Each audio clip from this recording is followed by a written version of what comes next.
What's going on, guys? This is Chase fan number 9 here, and I'm coming at you with my race review for the cup race that just wrapped up many hours ago, the Pennzoil 400. And if you can tell by the sound of my voice, I feel kind of dejected. And you want to know why I feel dejected? Is because of that finish and how everything turned out. But anyways, we'll get to that towards the end of the video. Let's go through the race as I would normally do it sometimes. So yeah. So at the start, Kyle Busch and Denny Hamlin were two of the front four drivers that had to drop to the rear because of inspection infractions, according to what Racing Reference is saying here. I look at Racing Reference because it's easier for me to understand what I'm talking about. So yeah, that's why I do it. And also Christopher Bell too was another one as well. So that moved Truex and Kevin Harvick up to the front. And yeah, they led the field to the green. And just as we were coming around to complete lap 1, we have our first caution for Daniel Suarez, who is slowing on the front stretch. And he had what appeared to be, I don't know, an engine issue or something. But yeah, he did finish the race, but he finished many laps down, so yeah.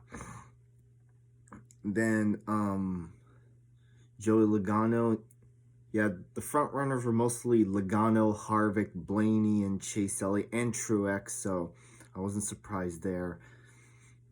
Then we had our competition caution for the downpour we had last night.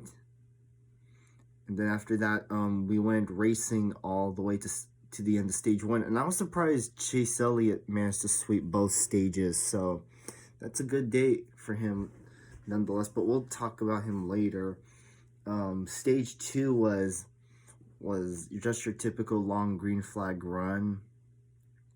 So yeah, they did have pit stops in between. And during that time, we did have some pitch strategy take place. Ricky Stenhouse and Austin Dillon played different strategy from everybody else. And Stenhouse led for a good portion during that pit stop. And I may not like Ricky Stenhouse considering he's one of my least favorite Chevrolet drivers next to Austin Dillon. But I found his strategy to be a really interesting one for sure. But he eventually pitted and yada yada. And then Chase Elliott made his stop. So yeah. And then after stage 2, stage 3 started, and this is when things started to get pretty intense there. 2 laps into stage 3, John Hunter Nemechek spun in turn 2, and I don't know what happened, but I forgot. I think he got like loose or something or whatever. I don't know, but yeah. And then a short time late. Oh yeah, and another thing. There were several incidents that happened on pit road. Denny Hamlin got cut off by Jimmy Johnson, but Jimmy Johnson didn't really mean to do it. But Hamlin complete his pit stop nonetheless. Truex, he made his pit stop during that stage, and only to his crew apparently didn't get the lug nuts on all the way, but it is what it is. And then I heard somewhere that he got a penalty, but I could be wrong about that. But for all you Truex fans there, yeah, that was pretty unfortunate. But at least he has some wins.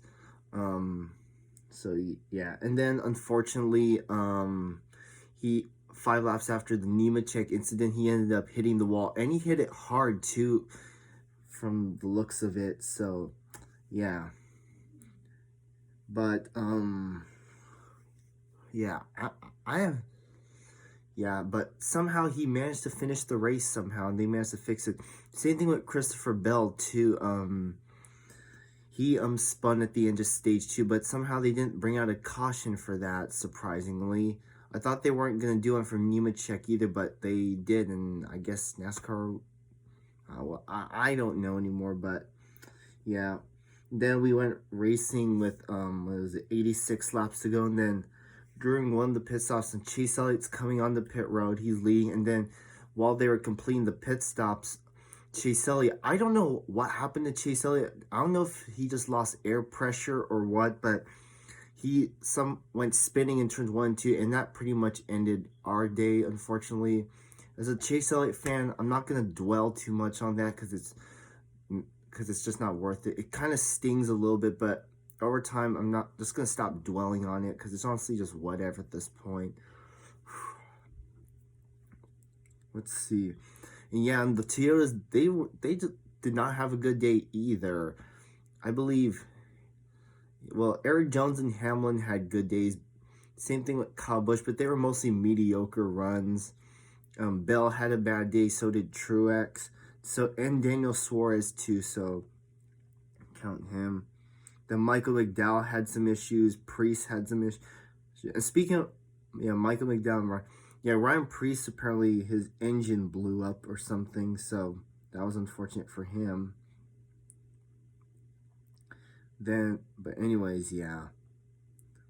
I can't wait for next year for the Gen 7 car, and I hope it's a lot better than these past 7 years. Oh boy.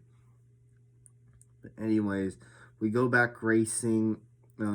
Ricky Stenhouse and John Hunter Nemechek, who recovered from the spin, managed to stay on the lead lap because actually they stayed out during that caution when Chase Elliott spun. They were the only 3 on the lead lap, and I wasn't surprised that they pitted, so yeah, it is what. Then shortly thereafterwards, Logano gets the lead, and those restarts were pretty intense. I saw some 3-wide racing. I thought they were gonna wreck because it was just that crazy. But anyways, and all 400 cars got points in both stages too, which is a good thing. Even Ross Chastain, who I'll get to later, got some points in stage 1, which is good. And so did Larson too, as well. But anyways, Blaney managed to track down Logano with 13 laps to go, and despite having some damage to his left rear quarter panel, and I was surprised Byron and Bowman were coming up there too, and I can't believe they got around Logano, and I was like, go Blaney. And also I saw Nemechek and Ricky Stenhouse managed to hold the spot, but Nemechek started to slowly fall out of the top 10 because, it's the 38 car. I don't expect a lot from him. And Blaney was actually opening up a decent-sized lead just as Bowman was approaching. And just when I thought that we were going to get a good finish, fucking Ross Chastain somehow spun out. I don't know if he blew a tire or on purpose, or I don't know. And I better not find out that he spun on purpose, or else I'm going to be pissed. Look, I know he's subbing for Ryan Newman, but did you really have to spin out? That could have, I don't know anymore. And then also I forgot to mention prior to that, he and Kurt Busch somehow bounced off each other, and I don't know. I didn't see what happened, but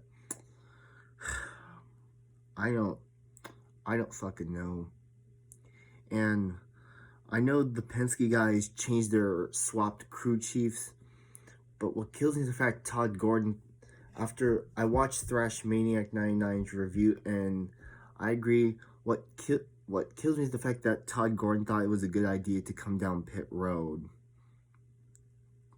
Considering that the race was going to restart, was not going to go into overtime, so I don't know why he decided to pit. And so did Bowman too. Those two got fucked out of that win so much. I don't even mind Bowman winning. I'm glad there's a second Las Vegas race so Blaney can redeem himself, even though it's in the playoffs and I don't like the playoffs. Still, I'm glad there's a second Las Vegas race. So, yeah. Yeah, this race is gonna sting, but I'm gonna get over it. Trust me, I will. But honestly, it's just whatever at this point. Yeah, but he gave up the. Not only did he cost himself the win, he also cost himself a top 10, finishing 11th. Even William Byron was having a good day too. He was running up in the top 5 with Ricky Stenhouse and those guys, but on that final restart, Blaney, Byron, and Bowman got fucked out of a chance of winning. So, yeah. But then we come back to the final restart, and I was shocked to see Matt DiBenedetto, who was climbing up into the top 10 very slowly. He and several others, including both of the RCR guys and Ricky Stenhouse, were creeping up there too, which I found surprising. And if DiBenedetto, I know you didn't mean to do it, if DiBenedetto had not ran into William Byron, he probably would have been on Logano's back bumper, but unless Byron must have not seen him or something, I don't know, but DiBenedetto could have been on him if on Logano's back bumper, if he had not gone to Byron, who got screwed out. And also Blaney suffered a tire rub. And just as they're coming to the white flag, they start wrecking behind them. Nemechek wrecked, Kyle Busch, Denny Hamlin, I don't know how many cars wrecked. And Tyler Reddick, there's even Eric Jones wrecked too, or something, I don't know. But they wrecked, and I wasn't sure if they. Now, according to Racing Reference, it shows that the race finished under green, but it looked like the race finished under yellow or something. I don't know, but they got mixed up here on Racing Reference. I don't know, but NASCAR, they froze the field, and Joey Logano was officially declared the winner. And now I'm gonna let you guys know about something now. Joey Logano is my top favorite. Not top favorite. One of the top drivers that I do not like. Why do I not like him? Because sometimes he's a douchebag. The way he handled the Martinsville thing last October, and all the shit he did in 2015, some of those things piss me off to this day. Winning, he's okay, but everything else, nah. And I kind of let my rage in my last reaction video get the best of me there. But honestly, it's just whatever. I don't know. Sorry if I screwed up some of the words I said, but sometimes I can't remember. I'm not perfect, but yeah. I mean, I knew Penske was going to be strong today, but I wish it was someone that was not Blaney, that was not Logano or Keselowski, even though I don't hate Keselowski, but whatever. Good Lord. Well, over the years, I've seen some of my favorite drivers get fucked out of wins that they should, out of races that they should have won, but because of bullshit or their crew members making bad decisions, I get winners like these. And thanks to Blaney, had he not made that pit stop and had Chastain not spun out, he ended up giving the win to a driver who I dislike with a passion and who should have been let go from the 20, who I agree that should have been let go from the 22 a couple of years ago, but yeah. And considering that he's won back-to-back in the spring race too. Yeah, so that was unfortunate. And the reason why I want Blaney to win, especially after all the stuff from last Monday in the Daytona 500, I haven't forgotten about that too, so yeah. But at least I saw some passing for the lead, passing for position actually. So yeah, it was unfortunate, but it's frustrating when you see your favorite driver give away a race to someone that didn't deserve it, regardless of they were front runners or not. But yeah, it's just frustrating. Well, at least we got, like I said, I'm glad we have a second Las Vegas race, and we also have next week too at Auto Club. So yeah, I know one of my subscribers, Random KDM Fanboy, was there. Yeah, I was kind of sad that Blaney didn't get to win, but at least, like I said, second Las Vegas race, and we also have Auto Club next week. I hope your driver Ryan Blaney can get the W next week. So yeah, but I hope you had a good time, Random KDM Fanboy, and I wish Blaney the best next week and in the next Vegas race, and I hope everything goes well. And I also hope Chase Elliott can do well in the sprint in the playoff Vegas race too. So, but for the but yeah, it honestly, I'm not gonna dwell on it too much. At least Kyle Busch didn't win, and at least there was more cautions in this race than this race last year. Because you saw this race last year, we only had those 2 stage cautions. So yeah. But taking a look at the results, Joey Logano won the race. Obviously, I was hoping he would fail inspection, but unfortunately, he didn't. Damn it. But anyways, Matt DiBenedetto, I have to give a wow. I never thought I would see him get a top 5 this early in the season, but lo and behold, he managed to finish second.